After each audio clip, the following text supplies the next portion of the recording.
Hello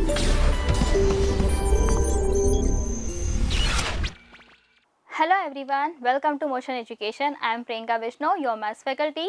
so student, जैसा कि आप सभी जानते हैं चैप्टर नंबर 1 हमने कंप्लीट कर लिया था। उससे रिलेटेड बहुत सारे क्वेश्चंस हमने सॉल्व किए थे, अदर इंपॉर्टेंट क्वेश्चंस, एग्जांपल, उन सबके बारे में हमने बहुत अच्छे से डिस्कस किया था। तो आज हम स्टार्ट करने जा रहे हैं chapter number 2 which is polynomial. ठीक है, तो चलिए चैप्टर नंबर 2 स्टार्ट करने से पहले सबसे इंपॉर्टेंट जो बात है वो आपको मैं ये बताना चाहती हूँ कि प्लीज़ जितना भी आपको वीडियो लेक्चर्स गिवन होते हैं तो अपने उसके शॉर्ट नोट्स आप जरूर प्रिपेयर कीजिए।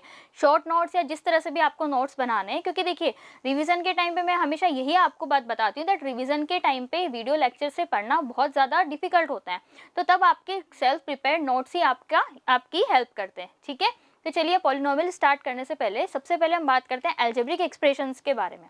ठीक है, अब देखो पॉलिनोमियल बेसिकली है क्या? एल्जेब्रिक एक्सप्रेशन का ही एक पार्ट होता है पॉलिनोमियल। क्या होता है? एल्जेब्रिक एक्सप्रेशन का ही एक पार्ट क्या कहलाता है? पॉलिनोमियल कहलाता है। तो पॉलिनोमियल पढ़ने से पहले हमें एल्जेब्रिक एक्सप्रेशन पता होना चाहिए कि ये सब क्या होते हैं। अब अगर बेसिकली मैं सिर्फ डेफिनेशन के रिगार्डिंग बात करूँ तो एल्जेब्रिक एक्सप्रेशंस क्या होते हैं? They are the combination of constant and variables with the help of some operators। कुछ ऑपरेटर्स होते हैं जैसे एडिशन, सब्ट्रैक्शन, मल्टीप्लाई, डिवीजन, तो उन सब के कॉम्बिनेशन से मिलाकर क्या बनती है? एल्जेब्रिक एक्सप्रेशंस बनते हैं। ठीक है, अब जैसे कि मान लीजिए अगर मैं यहाँ पर आपके पास इक्वेशन हम बनाना चाहूँ, मैंने कुछ यहाँ पर कुछ नंबर्स लिए, मीन कुछ न्यूमेरल्स मैंने लिए, कुछ मैथमेटिक्स ऑपरेटर्स मैंने यूज़ किए जैसे कि एडिशन, सब्ट्रैक्शन, मल्टीप्लिकेशन, डिवीजन, और कुछ अल्फ़ाबेट्स मैंने यहाँ पर लिए। ठीक है, अब अगर मैं इन तीनों को कंबाइन कर दूं आपस में, किसी भी तरह से मैं इनको आपस में ऐड कर दूं, सब्ट्रैक्ट कर दूं, मल्टीप्लाई कर दूं, तो जो मेरे पास फॉर्म होगा वो क्या बन जाएगा? एल्जेब्रिक एक्सप्रेशन होगा। क्या होगा? एल्जेब्रिक एक्सप्रेशन होगा। अब बात आती है कि ma'am what is the mean of variable? Variables क्या होते हैं?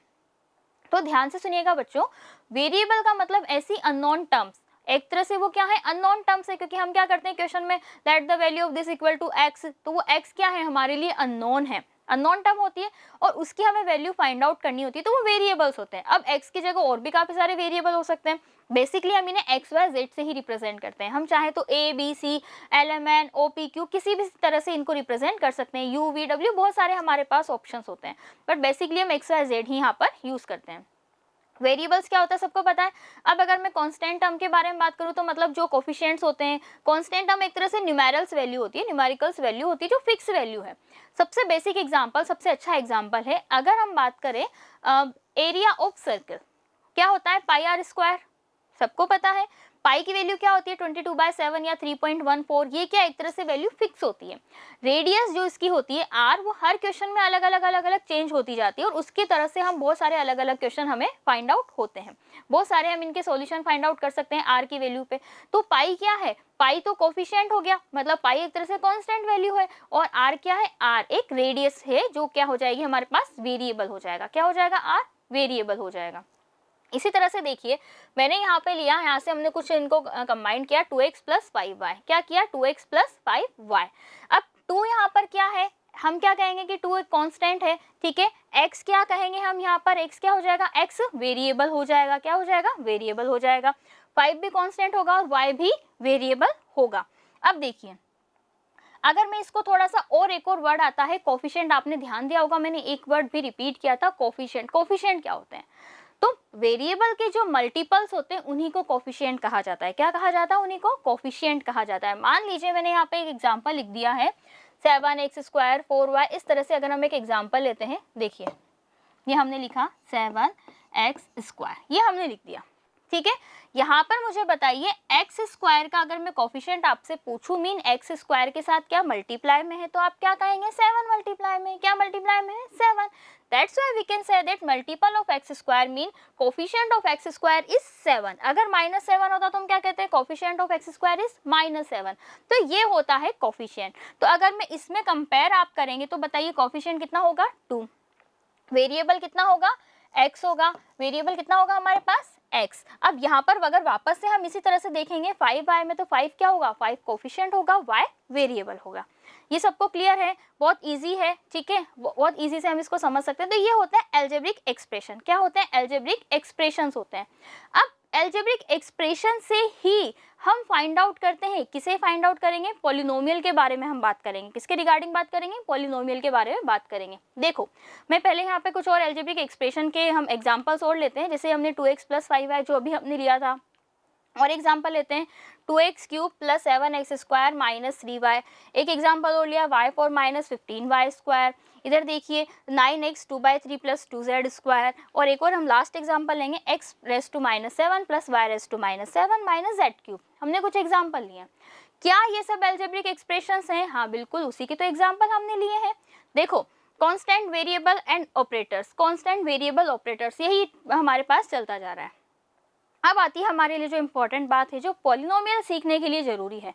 देखो यहाँ पर x की पावर कितनी है, 1, यहाँ पर भी 1 है, यहाँ पर x की पावर कितनी है, 3 है, और यहाँ पे अब देखो कि मैम 1 कहाँ से आपने लिख दिया, किसी भी डिजिट के ऊपर अगर कोई पावर नहीं होती है तो उसे 1 ही तो अज्यूम किया जाता है। हम यही तो बोलते हैं कि वो डिजिट 1 टाइम मल्टीप्लाई हो रही है, इसलिए उसकी पावर हम 1 यूज़ में लेते हैं। यहाँ पर कितनी है, पावर 3 है, x² है तो पावर 2 है, और y की यहाँ पर कोई पावर नहीं तो हम इसको क्या लेंगे, 1 लेंगे। सिमिलरली देखिए y4 है, मीन y पावर कितनी है, 4 है, y² है, तो इस तरह से सबके पास पावर्स हैं। अब ध्यान से सुनना, हमें और किसी से मतलब नहीं है, हमें केवल ये वेरिएबल्स की जो पावर्स हैं, हमें इन्हीं से थोड़ा सा काम है। अब क्या काम है, देखो अब मुझे आप देख के बताइए कि ये जो पावर्स हैं, क्या ये सभी होल नंबर्स हैं? क्या ये सभी होल नंबर्स हैं? बिल्कुल नहीं। आप कहेंगे नहीं मैम, कहीं तो होल नंबर है लेकिन कहीं ये होल नंबर्स नहीं। होल नंबर्स क्या होते हैं, 0 1 2 3 4 5 6 7 8, ये सब क्या होते हैं, होल नंबर्स होते हैं। अब यहाँ पर देखिए इस कंडीशन में y की पावर और x की पावर वेरिएबल, जो भी वेरिएबल्स की पावर है वो होल नंबर है, लेकिन यहाँ पर ये होल नंबर्स नहीं है, ये फ्रैक्शन की फॉर्म में है। तो पॉलिनोमियल की बेसिकली डेफिनेशन यही होती है, polynomial is an algebraic expression. ठीक है, एक एल्जेब्रिक एक्सप्रेशन ही है, लेकिन उसमें power of variable must be whole number. Variables की पावर कितनी होनी चाहिए, होल नंबर होनी चाहिए। क्या होनी चाहिए, होल नंबर। इस कंडीशन में है तो हम कहेंगे कि ये एक पॉलिनोमियल है। यहाँ पर भी देखिए सभी वेरिएबल की पावर होल नंबर है तो हम कहेंगे कि ये भी एक पॉलिनोमियल है। यहाँ पर भी होल नंबर में है तो ये भी पॉलिनोमियल है। लेकिन मुझे ये बताइए कि ये 2/3 है, 2 है, क्या ये 2/3 आपको लग रहा है कि ये 2/3 होल नंबर होगा? नहीं, that's why we can say that it is not a polynomial. Similarly -7 -9 of course अगर नेगेटिव होते हैं तो वो तो हम कह ही सकते हैं कि होल नंबर्स होते ही नहीं है, तो ये भी पॉलिनोमियल नहीं होगी। तो ये समझ में आ गया एल्जेब्रिक एक्सप्रेशंस क्या होते हैं। एल्जेब्रिक एक्सप्रेशन कॉम्बिनेशन होते हैं किस किस के, कोफिशिएंट मतलब कांस्टेंट एंड वेरिएबल्स का, with the help of some operators. एक ऑपरेटर्स होते हैं हमारे मैथमेटिकल ऑपरेटर्स होते हैं, उनकी हेल्प से। ठीक है, अब उसी का एक पार्ट होता है पॉलिनोमियल। पॉलिनोमियल में बस एक कंडीशन होती है कि वेरिएबल्स की जो पावर होती है वो होल नंबर होनी चाहिए। क्या होनी चाहिए, होल नंबर होनी चाहिए। अगर होल नंबर नहीं है तो वो पॉलिनोमियल नहीं होंगे। ओके तो चलिए बात करते हैं हम पॉलिनोमियल के बारे में। जैसा कि मैंने अभी आपको डेफिनेशन बताई थी, पॉलिनोमियल इज एन एक्सप्रेशन। क्या है ये, एक एल्जेब्रिक एक्सप्रेशन है in which all the powers of variable, variable की सभी जो पावर्स हैं वो होल नंबर्स होनी चाहिए। कैसी होनी चाहिए, होल नंबर होनी चाहिए। इसकी रिगार्डिंग हम एक एग्जांपल लेते हैं, x5 + xy³ a³ + b³ - 3a² - 3b² + 21। हमने यहाँ पर एक एग्जाम्पल ले लिया। ओके अब ये ऑफकोर्स पॉलिनोमियल है क्योंकि सबकी पावर क्या है, यहाँ पर होल नंबर है। ठीक है, अब मैं यहाँ पर आपसे एक छोटी सी बात पूछना चाह रही हूँ। एक वर्ड होता है टर्म, ठीक है, TERM टर्म्स, तो उसके रिगार्डिंग मुझे पूछना है। बताइए टर्म से आप क्या समझते हैं, क्या है ये टर्म्स, वर्ड क्या होता है? तो अब देखो टर्म्स क्या होता है, जो भी हमारी पॉलिनोमियल होती है या एल्जेब्रिक एक्सप्रेशन होता है, उसको कुछ ऑपरेटर्स होते हैं, एडिशन एंड सब्ट्रैक्शन। कौन कौन से ऑपरेटर, एडिशन एंड सब्ट्रैक्शन। तो वो क्या करते हैं, वो उस पूरी पॉलिनोमियल को ब्रेक करने का काम करते हैं, उसको तोड़ने का काम करते हैं। देखो यहाँ पर ये ब्रेक कर रहे हैं या सेपरेट कर रहे हैं, नहीं कर रहे हैं। एडिशन ने इस पूरी पॉलिनोमियल को 2 पार्ट्स में ब्रेक कर दिया। यहाँ पर एडिशन सब्ट्रैक्शन, सब्ट्रैक्शन एडिशन ने इनको पूरी एक तरह से 5 पार्ट में ब्रेक कर दिया। तो बस यही टर्म्स कहलाती हैं, जो जिन पार्ट में ये ब्रेक होते हैं उन्हीं को हम क्या कहते हैं, उन्हीं को टर्म्स कहा जाता है। देखिए यहाँ पर कितनी टर्म हो जाएंगी, 1 and 1 2 हो जाएंगी। यहाँ पर 1 2 3 4 5 कितनी टर्म्स हो जाएंगी, 5। कि मैम ये वर्ड टर्म आपने क्यों यूज किया, टर्म्स के हम आप क्या समझाना चाहते हैं? तो देखो टर्म्स वर्ड हमने इसलिए यूज किया क्योंकि टर्म के बेसिस पर ही हम इनका क्लासिफिकेशन करेंगे। क्या करेंगे? इनका क्लासिफिकेशन करेंगे। कैसे करेंगे? देखो अब आगे हम पढ़ेंगे, दो बेसिस पर हम इनका क्लासिफिकेशन करेंगे पॉलिनोमियल्स का, एक तो डिग्री के बेसिस पर और एक टर्म्स के बेसिस पे। डिग्री के बेसिस पर कैसे होगा तो उसके लिए पहले डिग्री समझेंगे, और टर्म के बेसिस पर कैसे होगा तो पहले तो आपको ये काउंट करना आना चाहिए कि किस पॉलिनोमियल में कितनी टर्म है। ध्यान रखना, ओनली एडिशन एंड सब्ट्रैक्शन ही सेपरेट करते हैं, मल्टीप्लाई सेपरेट नहीं करेगा। ठीक है, ये सबको क्लियर है? तो चलिए नेक्स्ट टॉपिक के बारे में बात करते हैं, डिग्री ऑफ पॉलिनोमियल। आपको पॉलिनोमियल गिवन है तो उसकी क्या डिग्री है उसके रिगार्डिंग हम बात करते हैं। देखो कोई भी आपको पॉलिनोमियल गिवन है, उसमें जो भी वेरिएबल होता है उसकी हाईएस्ट पावर देखो, क्या देखो उसकी हाईएस्ट पावर, उसी को पॉलिनोमियल की डिग्री कहा जाता है, उसी को क्या कहते हैं? Degree of polynomial.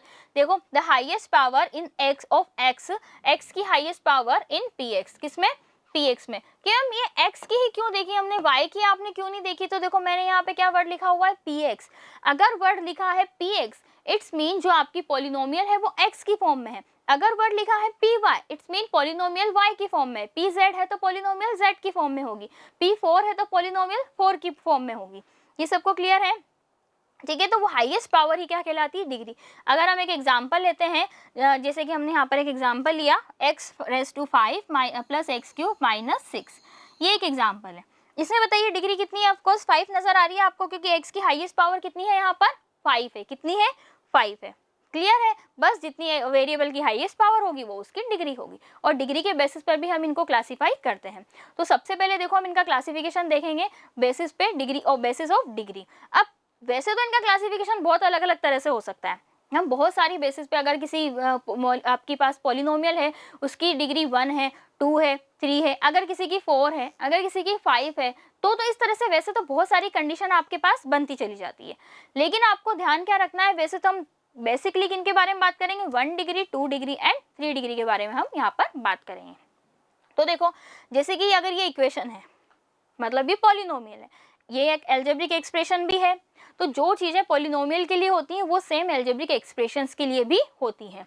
कितनी टर्म है यहाँ पर? 1 2। अगर मैं टर्म के लिए बात करूँ तो ध्यान रखना कितनी टर्म्स हैं? 1 एंड 2 टर्म है। डिग्री कितनी है? डिग्री 1 है, क्योंकि x की पावर यहाँ पर क्या हो जाएगी? 1 हो जाएगी। जब इसकी अगर डिग्री 1 है तो उस कंडीशन में इसको कहते हैं linear equation, mean linear polynomial. Equation हम कब कहेंगे? ध्यान रखना, अगर इक्वल टू हम 0 लगा देते हैं। इक्वेशन कब कहते हैं? अगर इक्वल टू 0 होता है। अगर इक्वल टू 0 नहीं है तो उसको पॉलिनोमियल कहा जाता है। क्या कहा जाता है? पॉलिनोमियल उसे कहा जाता है। डिग्री 1 हो गई। इसी तरह से अगर मान लीजिए डिग्री 2 होती, जैसे कि इस एग्जाम्पल में देखिए y की हाईएस्ट पावर कितनी है? 2 है, तो इस पॉलिनोमियल की डिग्री कितनी हो जाएगी? 2 हो जाएगी। अगर डिग्री 2 है तो हम इसको क्या कहेंगे? ध्यान से देखिएगा, ये हमारे लिए बहुत इंपॉर्टेंट है ये वाला पार्ट, क्योंकि हमें इसी से रिलेटेड हमें यहाँ पर बहुत सारे क्वेश्चन सोल्व करने। उसको कहते हैं हम क्वाड्रेटिक पॉलिनोमियल। क्या कहेंगे? Quadratic polynomial. अगर डिग्री 2 है तो। अगर मान लीजिए डिग्री 3 है, कोई भी आपको इक्वेशन हमने दे दी, जैसे कि पॉलिनोमियल गिवन है, इसमें हाईएस्ट पावर 3 है, तो डिग्री कितनी हो जाएगी? 3 हो जाएगी। डिग्री 3 होती है तो उस कंडीशन में इसको क्यूबिक पॉलिनोमियल कहा जाता है। क्या कहते हैं? Cubic polynomial. तो ये तीनों में कंपेयर समझ में आ गया। अब अगर मान लीजिए कि मैम डिग्री अगर 4 होती तो हम क्या करते हैं? उनके लिए वैसे काफ़ी सारे अलग अलग नेम होते हैं, पर जैसे 3 के आगे अगर डिग्रीज होती है तो हम उनको बेसिकली कंबाइंड फॉर्म में उनको पॉलिनोमियल ही कह दिया जाता है। क्या कहा जाता है? उनको पॉलिनोमियल कहा जाता है। अब वापस से देखते हैं हम, एक और क्लासिफिकेशन है, लेकिन वो टर्म्स के बेसिस पर है। किसके बेसिस पर है? टर्म के बेसिस पर है। तो सबसे पहले देखो, अगर मान लीजिए सिंगल टर्म हो, जैसे कि एग्जाम्पल है एट एक्स, आप देखेंगे एट एक्स में कितने टर्म है, मतलब कितनी टर्म है? सिंगल टर्म है, क्योंकि टर्म क्या होती है? किसके बेसिस पर होती, कैसे होती है? अगर एडिशन या सब्ट्रैक्शन होता है तो ही हम टर्म्स को बता सकते हैं कि अगर एडिशन या सब्ट्रैक्शन है तो वही एक पॉलिनोमियल को ब्रेक डाउन करते हैं, अलग अलग पार्ट में उनको सेपरेट करते हैं। 1 टर्म है, 1 टर्म अगर होती है तो उसको कहते हैं मोनोमियल। क्या कहा जाता है? उसे मोनोमियल कहा जाता है। इसी तरह से अगर मान लीजिए 2 टर्म्स होती, जैसे कि देखो यहाँ पर 1 एंड 1 2 टर्म है। अब ये कैसी इक्वेशन है? देखो ये क्वाड्रेटिक इक्वेशन, क्वाड्रेटिक पॉलिनोमियल है या नहीं है? बिल्कुल है। क्या है ये? क्वाड्रेटिक पॉलिनोमियल है, क्योंकि इसमें y की हाईएस्ट पावर कितनी है? 2 है। मेन इस पॉलिनोमियल की डिग्री 2 है। तो दोनों को साथ में कंपेयर करते चलना, दोनों में कंफ्यूज आपको बिल्कुल भी नहीं होना है। अगर हमारे पास 2 टर्म होती है तो उसको हम कहते हैं बाइनोमियल। क्या कहा जाता है उसे? बाइनोमियल। अगर मान लीजिए 3 टर्म होती है तो जैसे कि ये एग्जांपल ले लिया, अब ये एक तरह से क्यूबिक पॉलिनोमियल हो गया, हमने अभी थोड़ी देर पहले देखा था। अगर 3 टर्म्स होती है तो उसको हम क्या कहते हैं? उसको हम कहेंगे ट्राइनोमियल। क्या कहा जाएगा? ट्राइनोमियल। 4 टर्म होती है तो टेट्रानोमियल, इसी तरह से 5 होंगी तो पेंटानोमियल। आगे हम इनके नाम एक्सटेंड कर सकते हैं। लेकिन अगर बहुत सारी टर्म होती है तो उनको कंबाइंड फॉर्म में पॉलिनोमियल कहते हैं। क्या कहते हैं? पॉलिनोमियल कहा जाता है। क्या कहा जाता है बच्चों? पॉलिनोमियल। ध्यान रखना, ठीक है। तो अगर आप इसको दोबारा वापस से अगर प्रीवियस हमने अभी जो पढ़ा था उससे कंपेयर करेंगे, यहाँ पर देखो पावर कितनी है? 1। तो ये लीनियर पॉलिनोमियल बना या नहीं बना? बिल्कुल बन गया। यहाँ पर देखिए पावर 2 है तो ये क्वाड्रेटिक पॉलिनोमियल हो गई, ये क्या हो गई? क्यूबिक पॉलिनोमियल हो गई। और अगर ज्यादा होती तो उनको कंबाइंड फॉर्म में हम पॉलिनोमियल कह दिया जाता है। ठीक है, ये सबको क्लियर है? तो चलिए अब बहुत अच्छे से हमें पढ़ना है। ध्यान रखना कि अच्छे से एक एक सिंगल वर्ड की भी बहुत इंपॉर्टेंस होती है मैथ्स में, तो उनको आपको बहुत अच्छे से समझना है। अब हम बात करते हैं वैल्यू ऑफ पॉलिनोमियल। पॉलिनोमियल आपको गिवन है, उसकी वैल्यू के बारे में बात करते हैं। अब वैल्यू कैसे फाइंड आउट करते हैं? आपको एक पॉलिनोमियल गिवन होगी, मान लीजिए x+5 या कुछ भी हमें लिख दिया।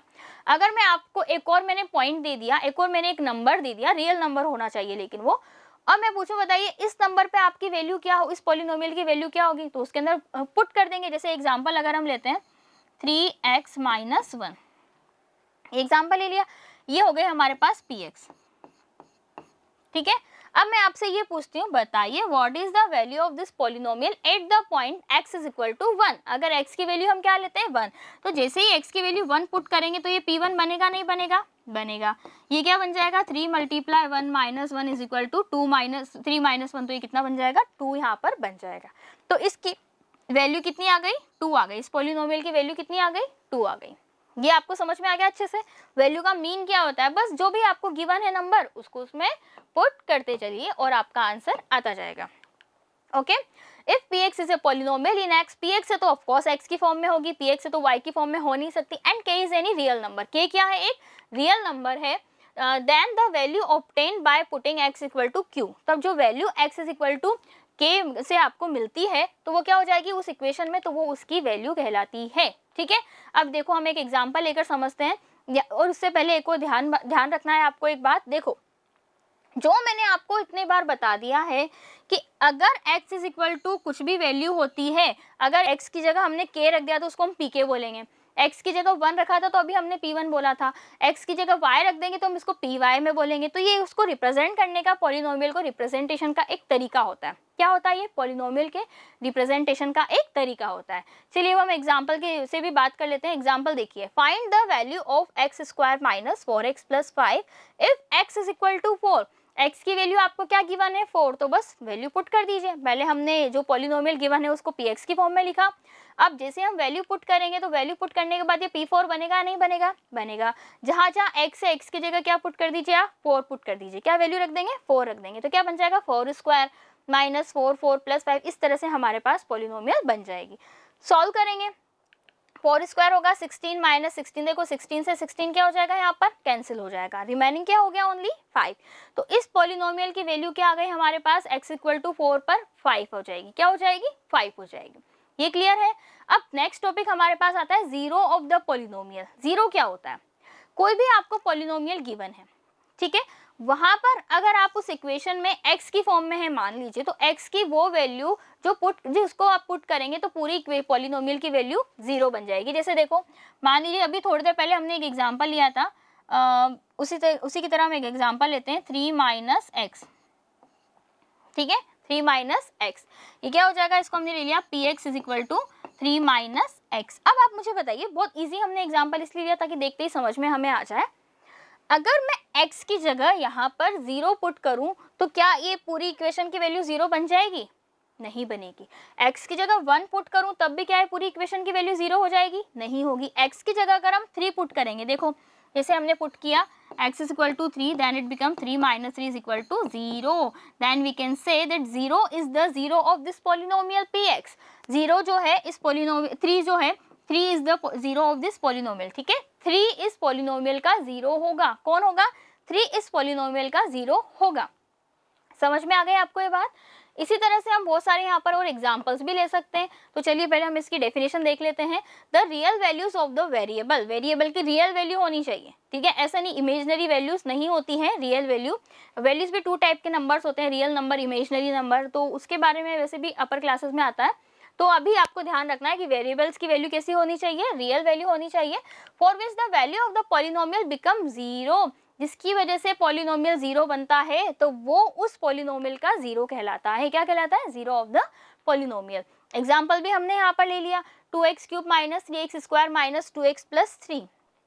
अब ये मान लीजिए मैंने आपको क्वेश्चन दे दिया, वैसे इसको सॉल्व करने का एक तरीका होता है, ये इसको इक्वल टू करके हम 0 करेंगे, फिर फैक्टर फाइंड आउट करेंगे, फिर हम x की वैल्यू यहाँ से फाइंड आउट करेंगे। लेकिन हमें अभी वो सब नहीं पता, हम नहीं जानते कि क्या मेथड है क्या मेथड नहीं है। तो उस कंडीशन में हम क्या करेंगे, x की वैल्यू हम पुट करके देखेंगे। हिट एंड ट्रायल मेथड आप जानते हैं ना, हिट एंड ट्रायल मेथड में क्या होता है, पहले एक बार x की वैल्यू 0 पुट करेंगे, 1 पुट करेंगे, 2 पुट करेंगे, कभी ना कभी तो हमारा आंसर आएगा। तो सबसे पहले हमने यहाँ पे जैसे आप 0 पुट करेंगे तो आप मुझे बताइए कि क्या इस पॉलिनोमियल की वैल्यू 0 बन जाएगी? नहीं बनेगी। जैसे आप 0 पुट करेंगे बट यहाँ पे 3 रिमेनिंग रहेगा या नहीं रहेगा? बिल्कुल रहेगा, 3 रिमेनिंग रहेगा और हमें तो क्या चाहिए, 0 चाहिए। वापस देखो, अगर आप 1 पुट करें, करके देखते हैं 1 पुट करने में क्या जा रहा है। तो if x equal to 1 then p1, ध्यान रखना जैसे ही 1 पुट किया है क्या बन जाएगी, p1 बन जाएगी। p1 is equal to 2, 1³ minus 3 1² minus 2 1 plus 3। तो ये क्या बन जाएगा, 2 माइनस 3 माइनस 2 प्लस 3। क्या कैंसिल हो जाएगा ये पूरा, इससे ये कैंसिल, तो रिमेनिंग क्या बच जाएगा, 0। रिमेनिंग क्या हो गया, 0। Therefore we can say that 1 is the 0 of the polynomial px, की 1 इस polynomial का 0 होगा। Value of a polynomial becomes 0 for x equal to 1, therefore 1 is called 0 of the polynomial। Okay? ये सबको समझ में आ गया। 0 क्या होता है, वैल्यू क्या होती है, ध्यान रखना। 0 ऑफ द पॉलिनोमियल बहुत इंपॉर्टेंट है क्योंकि इसी से रिलेटेड हमें काफ़ी सारे क्वेश्चन सॉल्व करने हैं। अब हम एक्सरसाइज के क्वेश्चन स्टार्ट करने जा रहे हैं। एक्सरसाइज 2.1 बहुत इजी क्वेश्चन है और बहुत इंटरेस्टिंग क्वेश्चन है। तो सबसे पहले क्वेश्चन नंबर 1 के बारे में बात करते हैं। Question number 1 is the graph, कुछ यहाँ पर आपको ग्राफ गिवन होंगे। Graph of y is equal to p x, ध्यान रखना y is equal to p x, mean जो आपकी इक्वेशन है वो x की फॉर्म में होनी चाहिए। किसकी फॉर्म में होनी चाहिए, x की फॉर्म में होनी चाहिए। आर गिवन, एक गिवन है हमें below, for some polynomial px find the number of 0 of px in each equation. हर एक मतलब इन ईच केस, अलग अलग केस में हमें कितने 0 होंगे वो फाइंड आउट करना है। जैसे कि आपके पास ग्राफ था, जैसे हमने मान लीजिए यहाँ से एक लाइन ड्रॉ कर दी, इस तरह से लाइन ड्रॉ हो गई। अब सबसे इंपॉर्टेंट बात आती है, अब थोड़ी देर ध्यान से सुनिएगा। क्वेश्चन बहुत ईजी है लेकिन यहाँ पर एक कन्फ्यूजन भी क्रिएट हो सकता है। कन्फ्यूजन क्यों क्रिएट हो सकता है कि हमें क्या गिवन है, y is equal to p x, ये हमें गिवन है। मीन हमारी जो इक्वेशन है वो x की फॉर्म में होगी कि नहीं होगी, होगी। हम क्या चाहते हैं कि हम x की ऐसी वैल्यू पुट करें कि हमारा ये वाला पार्ट 0 हो जाए, mean y is equal to 0 बन जाए। ये हम चाहते हैं कि y इज इक्वल टू क्या बन जाए, 0 बन जाए। y इज इक्वल टू 0 किस कंडीशन में बनेगा, अब मुझे बताइए। y की वैल्यू 0 x एक्सिस के अलावा कहीं और होती है क्या? मैम ओरिजिन को भी हम इंक्लूड करेंगे एक तरह से x एक्सिस में। क्या यहाँ के अलावा y की वैल्यू कहीं और 0 होगी? नहीं होगी। तो हमारे कहने का मतलब ये है कि जो आपका गिवन ग्राफ है, अगर वो x एक्सिस को इंटरसेक्ट करता है तो ही हम उसकी 0 फाइंड आउट कर सकेंगे। अगर मान लीजिए इस तरह से ग्राफ बना होता है 2 या 3 टाइम या 4 टाइम, अगर ये x एक्सिस को इंटरसेक्ट करता तो हम कहते 2 3 4 जो भी होते, जितने भी नंबर अगर इंटरसेक्शन के पॉइंट होते उतने हम 0 वहाँ पे फाइंड आउट कर सकते थे। ध्यान रखना, अगर मान लीजिए इक्वेशन इस फॉर्म में लिखी होती हमारे पास x is equal to p y, ठीक है, तो हम क्या चाहते थे, जैसे मान लो वापस से हम एग्जांपल लें, x is equal to y plus 2। हम एक ऐसी वैल्यू चाहते हैं जैसे आप इधर पुट करेंगे, जैसे y की वैल्यू -2 अगर मैं पुट करूंगी, अगर आप देखेंगे तो y की वैल्यू जैसे मैंने -2 यहाँ पर पुट करी तो x की वैल्यू क्या बन जाएगी, 0 बन जाएगी। x की वैल्यू 0 बन जाएगी। तो x 0 कब होगा, y एक्सिस पर x 0 होगा। तो अगर इस फॉर्म में हमें इक्वेशन गिवन है x equal to p y, y की फॉर्म में है तो y एक्सिस को इंटरसेक्ट करना चाहिए, x की फॉर्म में है तो x एक्सिस को इंटरसेक्ट करना चाहिए। ये क्लियर हो गया? इसमें कंफ्यूज आपको बिल्कुल भी नहीं होना है क्योंकि वैसे बहुत इजी है, बट कंफ्यूजन के लिए हो सकता है क्योंकि कंफ्यूजन हमेशा छोटी छोटी जो इजी थिंग्स होती है उन्हीं में होता है। अब मुझे बताइए कि क्या ये ग्राफ x एक्सिस को इंटरसेक्ट कर रहा है? नहीं कर रहा तो हम क्या कह देंगे, बिल्कुल पहले देखो, the polynomial is in the form y is equal to p x for finding the number of zero for the given figure. ये फिगर के लिए number of zero find out करने के लिए हम क्या चेक करना होगा कि कितने पॉइंट पर ग्राफ एक्स एक्सिस को इंटरसेक्ट करता है। क्या यहाँ पर कर रहा है, नहीं कर रहा तो हम क्या लिखेंगे, the number of zero is zero, zero के नंबर जीरो है, ठीक है, the number of zero is equal to zero for this graph. Okay, और इसी तरह के हम और क्वेश्चन देखते हैं, नेक्स्ट क्वेश्चन के बारे में बात करते हैं। ध्यान रखना बच्चों, इस एक्सरसाइज में और भी काफी सारे क्वेश्चन हैं, 6 क्वेश्चन हैं, तो उनमें आप प्रैक्टिस करना, बहुत ईजी है, इवन आप देख के ही उनके आंसर्स बता देंगे। तो देखो जैसे कि ये ग्राफ बना हुआ है, अब इसके ऊपर मान लीजिए हमने यहाँ पर इस तरह से लाइन ड्रॉ कर दी है, इस तरह से हमने लाइन ड्रॉ कर दी है। आप मुझे बताइए कि क्या ये एक्स एक्सिस को इंटरसेक्ट कर रहा है ये ग्राफ, बताइए। बिल्कुल कर रहा है, देखो कितने पॉइंट पे, 1 2 3 पॉइंट पर इंटरसेक्ट कर रहा है, कितने पॉइंट पर, 3 पॉइंट पर इंटरसेक्ट कर रहा है। तो इसके कितने जीरो होंगे, 3 जीरो हम यहाँ पर फाइंड आउट कर सकते हैं। तो हम लिखेंगे the number of zero is 3 because the graph intersect the x axis at the 3 points. कितने पॉइंट पर इंटरसेक्ट करता है, 3 पॉइंट पर इंटरसेक्ट करता है। ये सबको समझ में आ गया। अब दोबारा देखना, नेक्स्ट और हम क्वेश्चन के बारे में बात करते हैं। बहुत इजी एक्सरसाइज है 2.1 में तो एक सिंगल क्वेश्चन भी ऐसा नहीं है जो हार्ड है, इतना इजी है कि अगर आप 5 मिनट लगे आपको बस रिकॉल भी नहीं करने की नीड है, बहुत इजी क्वेश्चन है।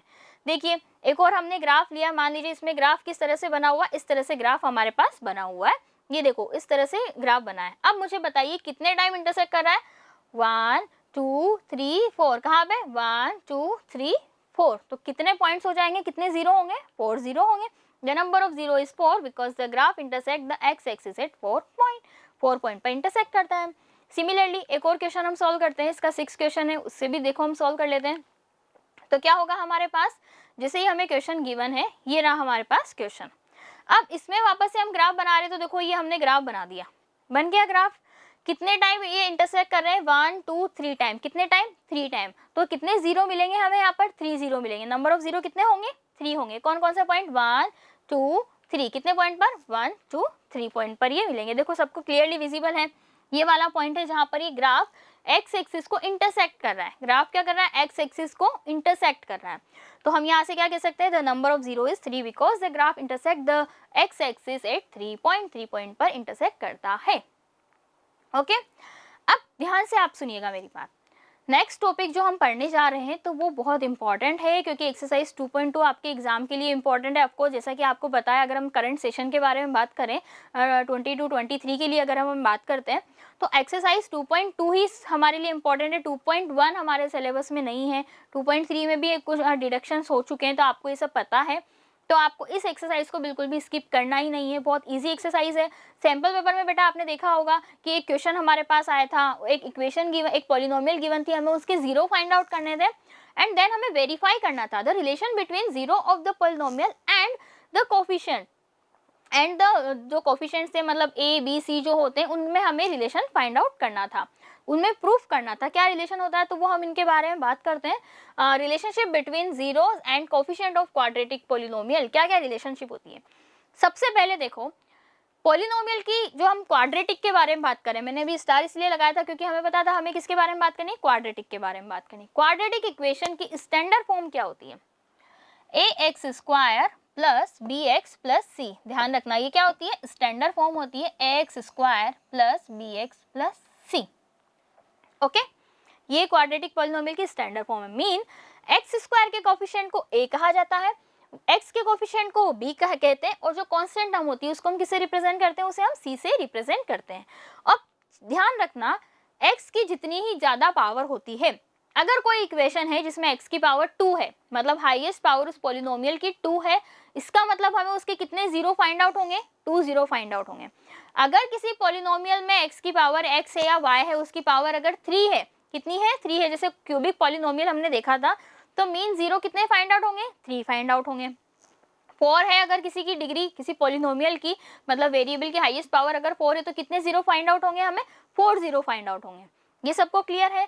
तो अब यहाँ पर देखो 2 जीरो होंगे, तो हमने उनको क्या अज्यूम कर लिया, अल्फा एंड बीटा। क्या हमने उनकी नेमिंग कर दी, एक को हमने नेम दे दिया अल्फा और एक को हमने दे दिया बीटा। तीसरा होता था हम उसको बोल देते गामा। मोस्टली 2 एंड 3 हमारे यूज में आते हैं।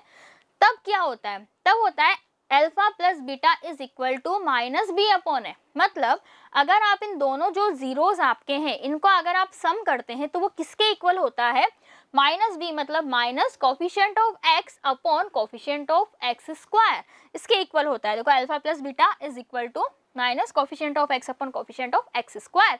अब इस इक्वेशन से कंपेयर कीजिए, कोफिशिएंट ऑफ एक्स यहाँ पर कितना होगा, बी होगा या नहीं होगा, बिल्कुल होगा। कोफिशिएंट ऑफ एक्स स्क्वायर यहाँ पर कितना होगा, ए होगा। और ये नेगेटिव साइन तो ये ऑलरेडी फॉर्मूला में है, तो ये तो ऑलरेडी है, तो हमें इसको जरूर लगाना, इस साइन को बिल्कुल भी नहीं भूलना है। अगर हम बात करें सम की तरह सेम होता है, प्रोडक्ट के लिए भी होता है। Product of the zero, product of the zero mean alpha into beta, जिसे हमने लिख लिया अल्फा इंटू बीटा, तो वो क्या होता है, c upon a. C mean constant term upon coefficient of x square, क्या हो जाएगा, constant term upon coefficient of x square, it mean c upon a. C क्यों हो जाएगा, क्योंकि देखो कांस्टेंट टर्म यहाँ पर क्या है, सी है। कांस्टेंट टर्म मतलब जिसके साथ कोई भी वेरिएबल मल्टीप्लाई में नहीं हो वो हमारी कांस्टेंट टर्म हो गई। ए क्या है, मल्टीप्लाई ऑफ मतलब कोफिशिएंट ऑफ एक्स स्क्वायर। अब ये आपको बहुत अच्छे से याद रखना है। देखो ये तो हमारे पास बन गया एक तरह से सिंबॉलिक फॉर्म में, alpha plus beta is equal to minus b upon a and alpha beta is equal to c upon a. रट लीजिए अच्छे से, बहुत आप अच्छे से इसको याद कर लीजिए, लिख लिख के आप इसको अच्छे से लर्न कर लीजिए, क्योंकि इससे बहुत इंपॉर्टेंट क्वेश्चन बनता है एग्जाम में। और जैसा आपने सैम्पल पेपर में भी देखा होगा, अभी मैंने बताया सैम्पल पेपर में भी ऐसा इससे रिलेटेड एक क्वेश्चन था। और ये हमने लिख लिया थोड़ा सा वर्ड्स की फॉर्म में, that sum of the zero is equal to minus coefficient of x upon coefficient of x square. Okay, ये सबको लर्न हो गया अच्छे से। तो चलिए अब इससे रिलेटेड क्वेश्चन सॉल्व करना स्टार्ट करते हैं। एक्सरसाइज 2.2 में यही क्वेश्चन हमें सॉल्व करने हैं, इसी से रिलेटेड क्वेश्चन हैं। तो फर्स्ट क्वेश्चन के बारे में बात करते हैं। फर्स्ट क्वेश्चन में क्या दिया है, find the zeros of the following quadratic polynomial. एक पॉलिनोमियल गिवन है जिसके आपको जीरो फाइंड आउट करने, क्या फाइंड आउट करने, zero, and verify the relationship between the zero of the coefficient, कि जो इसके जीरो और कोफिशिएंट है उनके बीच में क्या रिलेशन था, जो अभी हमने देखा था, alpha plus beta is equal to minus b upon a and alpha beta is equal to c upon है। तो वो आपको प्रूफ करके भी दिखाना है। अब सबसे पहले, अब पहली इंपॉर्टेंट बात आती है, इसके जीरो फाइंड आउट करना ही इंपॉर्टेंट है कि कैसे हमें जीरो फाइंड आउट करना है। तो सबसे पहले देखो ये एक्स स्क्वायर है, क्या मैं इसको 1x स्क्वायर लिख सकती हूँ, थोड़ा सा मेरी कन्वीनियंट के लिए मैंने इसको 1x स्क्वायर लिख लिया, कुछ रॉन्ग नहीं है, बिल्कुल हम लिख सकते हैं। अब आपकी इंपॉर्टेंट बात यहाँ से स्टार्ट होती है। देखो क्या गिवन है हमें, 1x square minus 2x minus 8। आपको क्या फाइंड आउट करने हैं, आपको फाइंड आउट करने हैं जीरो, किसके, इस पॉलिनोमियल के आपको जीरो फाइंड आउट करने हैं। कैसे करोगे, देखो पहला काम होता है कि इसे स्टैंडर्ड फॉर्म में अरेंज कीजिए। बताइए क्या ये स्टैंडर्ड फॉर्म में है, स्टैंडर्ड फॉर्म क्या होती है, x square plus b x plus c, क्या होती है standard form, x square plus b x plus c. अब क्या ये स्टैंडर्ड फॉर्म में, हाँ बिल्कुल है, x square plus b x plus c, बस बी की जगह -2 है, सी की जगह -8 है और ए की जगह कितना है, 1 हमारे पास वैल्यू है। तो ये स्टैंडर्ड फॉर्म में गिवन है। अब इसके बाद हमारे पास नेक्स्ट स्टेप आती है, आपको क्या करना है, ये जो हमारे पास x वाली टर्म होती है, मतलब जो ये मिड टर्म होती है 2x है, मिड टर्म क्या है यहाँ पर 2x, इसे आपको 2 पार्ट्स में ब्रेक करना है। कितने पार्ट्स में ब्रेक करना है, 2 पार्ट्स में ब्रेक करना है। कैसे ब्रेक करेंगे, तो देखो इन दोनों को मल्टीप्लाई करो, कितना आ रहा है, 8x स्क्वायर आ रहा है, नहीं आ रहा है, इन दोनों का प्रोडक्ट अगर आप फाइंड आउट करोगे, 8 को 1 से किया 8 और ये x स्क्वायर। तो ध्यान रखना आपको ये जो दोनों आप इस 2x को डिवाइड करेंगे 2 पार्ट में, इस तरह से आपको फैक्टर करने हैं कि उनको अगर आप मल्टीप्लाई करो, वापस से जब आप इन दोनों को क्या करेंगे, मल्टीप्लाई करेंगे, तो आपके पास नंबर ये आना चाहिए 8x स्क्वायर। मल्टीप्लाई करने पर आपके पास इन दोनों डिजिट का, दोनों नंबर का, दोनों टर्म का प्रोडक्ट आना चाहिए। और जब आप इनको ऐड या सब्ट्रैक्ट करेंगे तो आपके पास मिड टर्म वापस से सेम आनी चाहिए। ठीक है, तो अब देखो, अब थोड़ा सा दिमाग चलाओ, 8 है, 8 को हम क्या लिख सकते हैं, 8 को हम 2 मल्टीप्लाई 2 लिख सकते हैं, मतलब हम इसको 4 इंटू 2 भी तो लिख सकते हैं, बिल्कुल लिख सकते हैं। तो अब मुझे बताओ, अगर मैं इसकी इस तरह से पार्ट कर लूँ, 4 and 2, 4x और 2x, अगर मैं इनको दो अलग अलग इसके पार्ट्स कर लूँ, क्या मैं इन दोनों को मल्टीप्लाई करने पर वापस से 8x स्क्वायर आ रहा है, बिल्कुल आ रहा है। लेकिन जहाँ पर मिस्टेक होती है वो ये होती है, देखना साइन को नहीं भूलना है, ये माइनस है और ये प्लस है, तो -8x स्क्वायर हमें मिलना चाहिए। क्या मिलना चाहिए, -8x स्क्वायर। इतना तो क्लियर हो गया, दोनों में से एक टर्म हमें नेगेटिव लेनी है। कौन सी टर्म नेगेटिव लेनी है, मिड टर्म को देखिए, मिड टर्म में क्या लिखा है 2x, लेकिन -2x, क्या है -2x, कितना होना चाहिए माइनस, माइनस है इतना तो आप सभी जानते हैं कि घर में हमेशा हमारे बड़ों की चलती है, ऑफ कोर्स जो उनका ऑर्डर होता है हमें वो फॉलो करना होता है। तो यहाँ पर भी बताओ नेगेटिव आंसर आपका अगर आ रहा है तो इट्स मीन जो बिग डिजिट है वो नेगेटिव होनी चाहिए। बिग डिजिट बताइए दोनों में कौन सी होगी, 4x, तो मतलब ये -4x होगा या नहीं होगा, होगा। आप इन दोनों को आपस में ऐड करो, -4x + 2x अगर आप करोगे तो देखो वापस से -2x मिलेगा या नहीं मिलेगा, मिलेगा। जब आप इन दोनों को मल्टीप्लाई करोगे -4x एंड 2x तो वापस से देखो ये -8x² आपको मिलेगा या नहीं मिलेगा, मिलेगा। तो बस आपको करना क्या है, सबसे पहले अपने माइंड को बिल्कुल शांत करना है। मिड टर्म जो है इसको आपको पहले स्टैंडर्ड फॉर्म में अरेंज करना है, फिर मिड टर्म को ध्यान से देखिएगा। जो मिड वाली टर्म होती है उस टर्म को आपको 2 पार्ट्स में ब्रेक करना है। कैसे ब्रेक करना है कि वो जो दोनों पार्ट को ब्रेक किया है उनको, उनका जो हम प्रोडक्ट फाइंड आउट करें तो वो प्रोडक्ट इन दोनों टर्म के प्रोडक्ट के इक्वल आना चाहिए। ध्यान रखना, इसका प्रोडक्ट और इन दोनों का प्रोडक्ट इक्वल होना चाहिए, प्रोडक्ट इक्वल होने चाहिए। और जब आप इन दोनों को ऐड या सब्ट्रैक्ट करेंगे तो आपके पास मिड वाली टर्म आनी चाहिए। ऐड या सब्ट्रैक्ट करेंगे तो क्या आना चाहिए, मिड वाली जो हमारी टर्म है वो आनी चाहिए। तो देखो इसके हम 2 पार्ट्स कर लेंगे। तो इसको हम कैसे लिख सकते हैं, ऐसे नहीं लिख सकते क्या, ये देखिए x² - 4x + 2x -8 लिख लिया हमने। अब इन दोनों में से मैं x को कॉमन ले लूँ, दोनों में देखो x कॉमन आ रहा है, बिल्कुल। तो x जैसे दोनों में से कॉमन ले लिया तो क्या बच जाएगा, x - 4 प्लस दोनों में से 2 कॉमन आ रहा है, जैसे 2 कॉमन आएगा तो यहाँ क्या बच जाएगा, x - 4, यहाँ भी x - 4, यहाँ भी x - 4, तो क्या बच जाएगा x - 4 और इधर से रिमेनिंग हो जाएगा x + 2। अब हमें क्या फाइंड करना है, हमें फाइंड करना है कि ये पॉलिनोमियल आपको 0 होनी चाहिए, क्योंकि हमें इस पॉलिनोमियल का 0 निकालना है।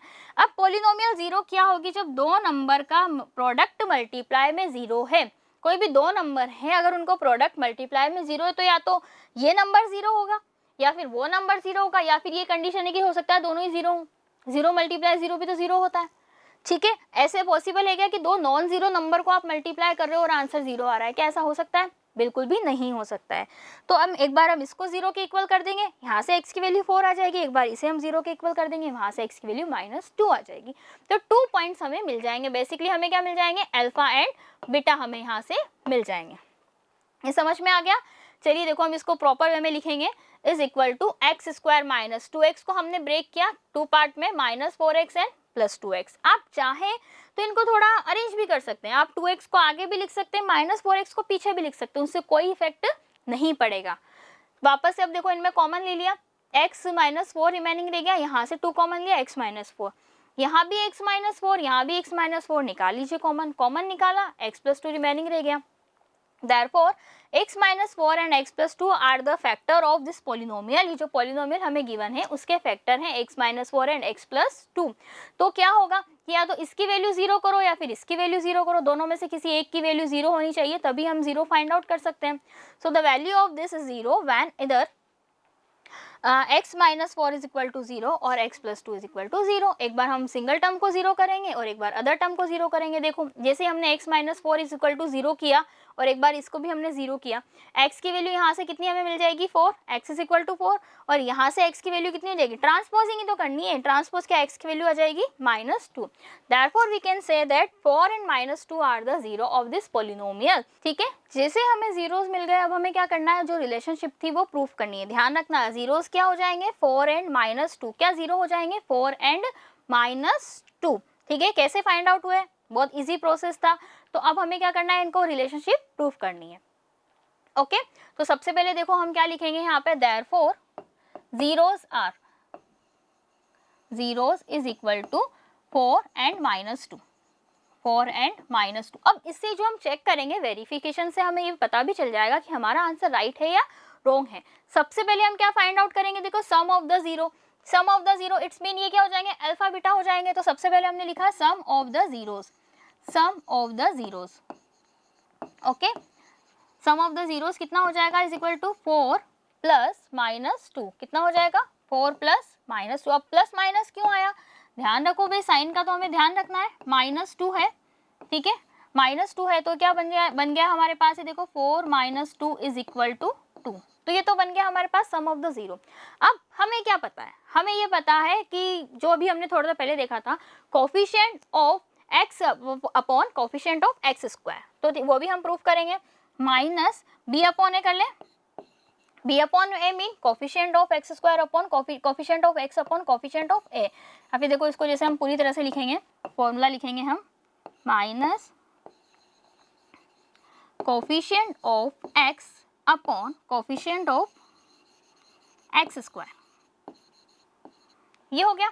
अब देखो कोफिशिएंट ऑफ एक्स कंपेयर करना, नेगेटिव तो साइन में ऑलरेडी है, नेगेटिव तो साइन में क्या है ऑलरेडी है। कोफिशिएंट ऑफ एक्स कितना हो जाएगा, ध्यान रखना कोफिशिएंट ऑफ एक्स कितना है -2, क्यों, क्योंकि कंपेयर करो ax square plus b x plus c, ax square plus b x, तो b की वैल्यू यहाँ पर कितनी हो जाएगी -2, सो कोफिशिएंट ऑफ x क्या हो जाएगा -2, तो ये माइनस ऑलरेडी है और ये -2 हमें यहाँ पर मिल गया, upon coefficient of x square कितना हो जाएगा, एक्स स्क्वायर का कोफिशिएंट कितना है 1। अब मुझे बताओ क्या ये दोनों इक्वल आ रहे हैं या नहीं आ रहे,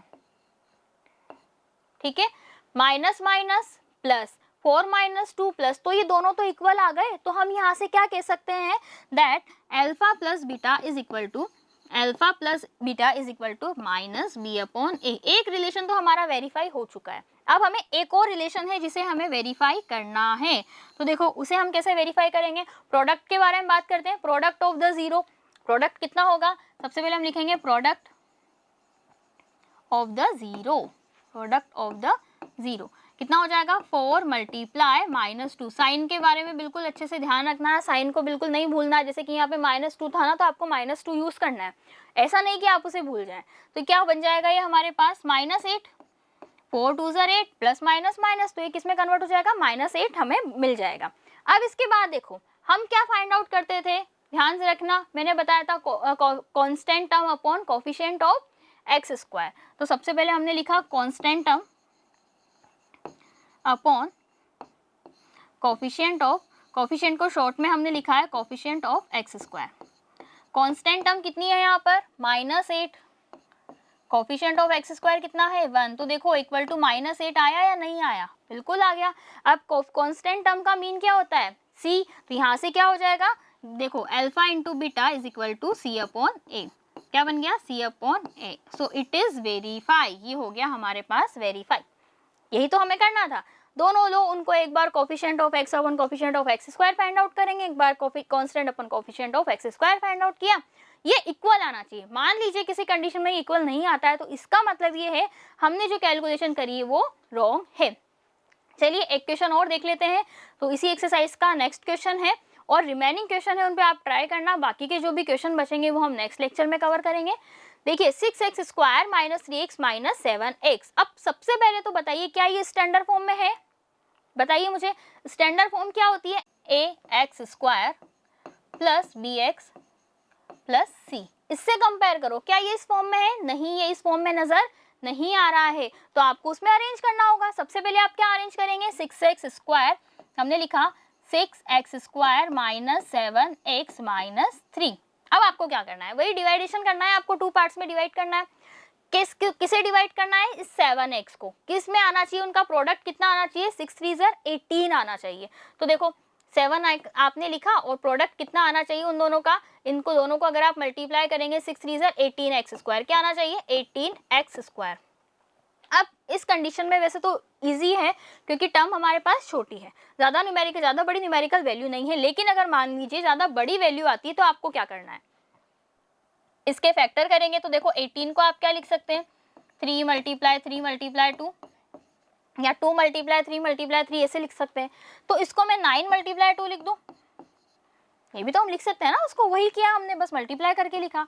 अब 7 है, ध्यान रखना 7 भी कैसा है माइनस, तो -7, यानी कि दोनों में से एक डिजिट तो आपकी नेगेटिव होनी चाहिए, तब जाके आपका आंसर कितना आएगा -18 स्क्वायर आना चाहिए, तो एक डिजिट आपकी नेगेटिव हुई, ये हमें क्लियर हो गया। अब हम क्या लें, 7 है तो क्या मैं 9 और 2 ले लूं, बिल्कुल ले सकते हैं, एक तो हमने ले लिया 9 और 2 यार, बट 9 और 2 को ऐड करने पे तो देखो हमारा 7 आ ही नहीं रहा, ये तो अब सब्ट्रैक्ट करेंगे, तो ऑफ कोर्स सब्ट्रैक्ट तो हम करेंगे, क्योंकि जब आंसर में अगर नेगेटिव साइन है तो बिग डिजिट आपकी नेगेटिव होगी, तो -9x और 2x ले लें हम यहाँ पर, इनको मल्टीप्लाई करो, 9x और 2x को मल्टीप्लाई करा -18x, और ये कितना हो जाएगा -7x, क्या बन जाएगा -7x हमें यहाँ पर बन जाएगा। तो उसी तरह से देखो हम क्या करेंगे, इसको हम सॉल्व कर लेंगे। क्लियर है, बहुत इजी है, बस थोड़ा सा आपको ध्यान साइन के बारे में ध्यान रखना है कि साइन में कोई भी मिस्टेक नहीं होनी चाहिए, साइन में कोई भी मिस्टेक क्या होनी चाहिए, नहीं होनी चाहिए। तो हम इसको कैसे ब्रेक कर लेंगे, 6x² minus 9x minus 2x। आप चाहें तो किसी को भी पहले आगे पीछे अरेंज कर सकते हैं, उसमें कोई भी दिक्कत नहीं है। अब बताइए मैंने क्या मिस्टेक करी, मैंने दोनों नेगेटिव लिखे जबकि एक पॉजिटिव होना चाहिए, बिग डिजिट यहाँ पर नेगेटिव होनी चाहिए। दोनों में से क्या कॉमन ले लेंगे, 3x जैसे ही आपने दोनों में से कॉमन ले लिया तो बताओ अब हमारे पास क्या रिमेनिंग रहा, यहाँ पर हमारे पास क्या बचेगा, 2x माइनस 3, क्या बचेगा 2x माइनस 3। ठीक है, अब उसी तरह से वापस से दोनों में कोई कॉमन नहीं है तो 1 आप कॉमन ले लीजिए, जब कुछ कॉमन नहीं होगा तो क्या ले सकते हैं, 1 को कॉमन ले सकते हैं। क्या बचेगा 2x माइनस 3, क्या बचेगा 2x माइनस 3, दोनों में कॉमन आ रहा है, लिखा हमने 2x माइनस 3 और रिमेनिंग हो गया 3x प्लस 1। ये फैक्टर है तो देयरफॉर क्या होना चाहिए, पॉलिनोमियल के जीरो होने के लिए या तो ये इक्वेशन जीरो, ये ब्रैकेट या फिर ये ब्रैकेट जीरो होना चाहिए। तो सबसे पहले हम क्या करेंगे, इसे जीरो कर देंगे। Therefore 2x minus 3 is equal to 0। तो यहाँ से x की वैल्यू कितनी आ जाएगी, पहले तो 2x की वैल्यू हमें मिलेगी, ट्रांसपोज करेंगे 2x की वैल्यू मिलेगी 3, तो x की वैल्यू हमें मिल जाएगी 3/2। सिमिलरली क्या होगा हमारे पास, देखो 3x प्लस 1, इसको अगर आप 0 के इक्वल करेंगे तो यहाँ से वैल्यू क्या मिल जाएगी आपको, 3x की वैल्यू क्या होगी, देखिए 3x इज इक्वल टू -1, तो x की वैल्यू यहाँ से आपको मिल जाएगी -1/3, क्या मिल जाएगी -1/3। तो ये दोनों जीरोस आपको मिल गए, बेसिकली ये क्या मिल गए आपको, जीरो मिल गए। अब इनको हम शॉर्ट में अल्फा बीटा लिख सकते हैं, एक हो गई वैल्यू अल्फा की और एक वैल्यू हो गई हमारे पास बीटा की। आपको क्या फाइंड आउट करना है, sum of alpha beta is equal to c is equal to minus b upon a. तो सबसे पहले हम क्या लिखते हैं, अल्फा प्लस बीटा लिख लेते हैं। तो हमने लिखा अल्फा प्लस बीटा, अल्फा की वैल्यू कितनी है 3/2 एंड 1/2, तो कितना हो जाएगा 3/2 प्लस 1/3, 1/3। जैसे आप दोनों का एलसीएम लेंगे तो कितना आ जाएगा, एलसीएम 6 आएगा, 3 3 से कितना हो जाएगा 9 प्लस। अब ध्यान रखना बच्चों, यहाँ पर वैल्यू -1/3 है तो हमें क्या लेना है, माइनस में ही हमें लेना है, प्लस हमें नहीं लेना है। यहाँ पर क्या आएगी वैल्यू, माइनस में आएगी, किस में आएगी, माइनस में आएगी, माइनस, ठीक है। एंड 2 तो कितना बन जाएगा 7/6, कितना बन गया 7/6। अब ये तो बना दोनों सम, दोनों का सम। अब हमें क्या फाइंड आउट करना है, -b/a भी निकाल के देखते हैं, -b/a। एक नेगेटिव साइन ऑलरेडी है, ऑफ कोर्स है, b की वैल्यू कितनी है 7, तो देखो -7/6, वैल्यू क्या बन जाएगी 7/6। सिमिलरली हमें क्या निकालना है, अब यहाँ से क्या प्रूफ हुआ, यहाँ से देखो एक बात हमारे पास प्रूफ हो चुकी है, that alpha plus beta is equal to -b/a, -b/a ये हम प्रूफ कर चुके हैं।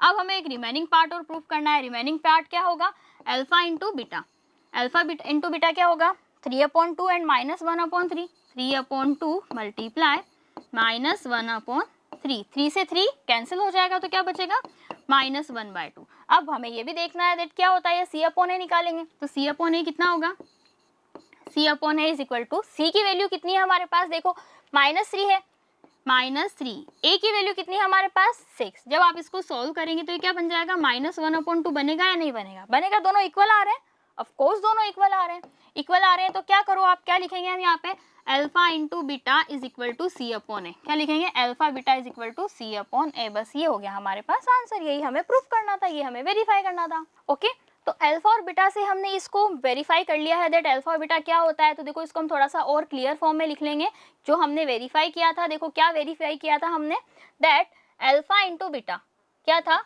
Alpha plus beta is equal to -b/a and alpha into beta is equal to c/a। Okay, so I hope student आज का लेक्चर आपको अच्छा लगा होगा। जितने भी हमने क्वेश्चन सॉल्व किए उनके और अच्छे से आप प्रैक्टिस कीजिएगा। रिमेनिंग पार्ट है तो उनको भी और कंटिन्यू कीजिएगा, ठीक है। जितनी ज़्यादा आप प्रैक्टिस करेंगे उतनी अच्छी आपकी ऑफकोर्स मैथ्स होगी, क्योंकि मैथ्स तो हमें बहुत स्कोरिंग सब्जेक्ट होता है और बहुत अच्छे मार्क्स हमें मैथ्स में लेकर आने हैं, ठीक है। और मिलते हैं नेक्स्ट वीडियो लेक्चर में। तो जो भी आपको डाउट्स होते हैं आप प्लीज़ कमेंट सेक्शन में आप उन्हें बता सकते हैं, ताकि जब भी नेक्स्ट लेक्चर होगा तो उसमें हम आपके डाउट्स को, या जब भी लाइव सेशन होगा उसमें हम उनको क्लियर कर सकें, ठीक है स्टूडेंट। तो इसी तरह की और वीडियोस के लिए आपको क्या करना है, बिल्कुल मोशन फाउंडेशन चैनल जो है उसको आपको सब्सक्राइब करना है। और उसके अलावा जितना भी आपको नोट से रिलेटेड जितना भी कंटेंट है वो आपको कहाँ मिलेगा, मोशन लर्निंग ऐप पर मिलेगा, जिसका लिंक आपको डिस्क्रिप्शन बॉक्स में गिवन है। Okay, so thank you so much students.